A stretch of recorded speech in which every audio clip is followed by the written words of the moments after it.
In life, we all create these ideas and a certain reality based off our experiences and how we feel about it. And that is the equilibrium that we have in our mind of or with our subconscious and our conscious. And like for me, for example, I'm conscious of stubbing my toe. For me, I laugh. I'm feeling some type of way, but I laugh because in my mind, I'm like, how does my toe find the corner of everything? There are people who stub their toe and they yell, they scream, they fuss. Then they start fussing at things that have nothing to do with stubbing their toe, but they do it. Then you have some who stub their toe and they may laugh and they're saying, you know what, why do I always do this? What is it? It's not my shoes. Am I walking too fast? Then you have those who are willing to just ignore it and say, damn, I do that all the time and will pass it. That's from what you're conscious of. You're conscious of the pain, the annoyance, life, the moment, and anything else. But the subconscious begins to wrap that moment in a feeling, an emotion, which causes you to act. So for me, I slow down and I pay attention because 10 times out of 10, I'm stubbing my toe because I'm trying to run to get somewhere. I got to solve a problem because it is now that emotion that moves you to act based off your experience and based off of all of not just the emotions, but the moments you've done it. Because now your brain has a catalog of experiences and moments where you stubbed your toe like I do. And that's what our life is about.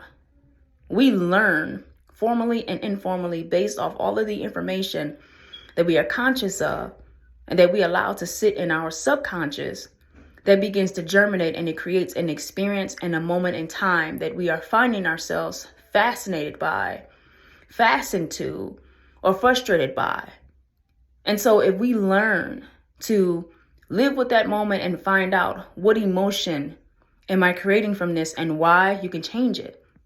Because a lot of people hold on to that emotion and that feeling of that moment, not realizing that they can change that moment and how they experience it by changing how they feel about it. Like I know making these videos. At first, I was nervous and I didn't want to do it. But however, I changed my emotion to doing these videos, being a content creator, sharing my wisdom and my intellect. Even as someone who is very private, I'm getting the feeling of I may be helping somebody. I may be having someone agree with it. Even if the people don't agree with it, it doesn't matter because it's my truth and it's what I feel, because your emotions creates the truth of you. It creates the truth of the experience that you have that moves you into action. So when you see people get upset and angry and you did nothing, that's because you have created something that is surrounded by an emotion that was caused by something that they're conscious of, that it just brings something that is related to them, which is why you see a lot of these things with technology. They're looking to recreate human lifestyles, buildings, experiences based off of a symbol of code. However, the difference between you and I and all of these different things is we can change it because we don't have to be coded by someone else unless we want to. You can change how you feel about it. When you go back and say, you know what? Why do I feel like I need to go cuss this person out? Because that's what I used to do. Now I'm looking at it like, you know what? I want to cuss this person out because 2 days ago, somebody did something similar and I missed the moment to tell them about themselves. Now I got to do it now. Well, now you're trapped in an emotional cycle that your subconscious will constantly wrap every moment into somebody being respectful as something that you have to address instantly and you cussing them out.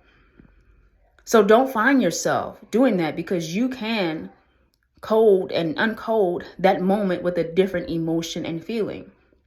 I'm no longer shy about doing the videos. I'm no longer looking at certain things with a certain feeling of when I was a kid. Because as a kid, I have an understanding that is not full of comprehension. And now that I have that comprehension and that full understanding and that wisdom, I'm putting aside the moment to get mad and angry and frustrated and yell at everybody who makes me mad, because it's reminding me of that moment that I stubbed my toe, because it's reminding me of a moment that I was frustrated. So a lot of times we have to bring ourselves into the balance of our conscious and subconscious and allow them to work together in something that is beneficial to not just us, but to the people around the world. Because now what I've been holding on into my head or in my head, I'm releasing for the simple fact that I'm making life better for me because I'm not angry or I'm not constantly sitting there quiet. But I'm making every moment count, and I'm wrapping that moment of saying what I need to say as a moment of triumph for me. And it may help somebody else because they may feel the same way. It may anger somebody else because they may feel like I'm reminding them of somebody who just won't shut the up, right? I won't say that word. But at the end of the day, that's my truth and that's your truth. I can't be upset with the fact that you had that, but what I can invite you to do is look at it differently. Change your emotion around someone talking all the time because you may be missing out on something that you need to listen to now because you're older versus a moment in time where somebody just said something because they were mad or something you took out of context. So this is the time to balance yourselves with the conscious and the subconscious and not let the conscious, which is the ruler, rule with an iron fist, and you ignore the subconscious, which is the one that reigns and help you put things into perspective, and not reigning with the things, putting it into perspective, but always finding yourself being too kind and pacifying to others that you find yourself getting ran over. The yin and the yang, the subconscious and the consciousness is the only thing we have. And every moment you're going to experience something, just make sure that experience, you can always go back and wrap it in a different emotion so that it no longer runs your life, but it can free you. Because holding on to that can hurt you. And then you'll find yourself living in the same cycle and whirlwind and going into hell and back. Because you chose not to let it go, or you chose not to free yourself by changing the expression and how you feel about it.